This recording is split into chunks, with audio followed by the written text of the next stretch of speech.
Hi there! In this video, we'll show you how to customize your payment page and add users to your account. One of the first things you want to do when setting up your payment page with ePayPolicy is to upload your company logo. To do so, log into your ePay dashboard and click the Account tab.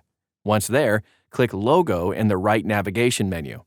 Click Choose File, select your logo, and click Upload.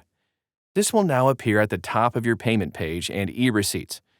To further customize your payment page to your business, like changing colors and adding fields, please reach out to our support team. To add users and configure user permissions, navigate to the Accounts tab in the left menu. From there, click the Users tab on the right menu. To add a user, simply type an email address into the text field on the top right and click Add User. You will now see the newly added user in the list of users with no permissions set. The user added will get an email with instructions to set up a password and login to the ePay dashboard. To adjust permissions, click Edit next to the name. A pop-up window will appear. You can enable a permission by clicking on the No toggle. This will slide the selection to the Yes position. We hope this was helpful.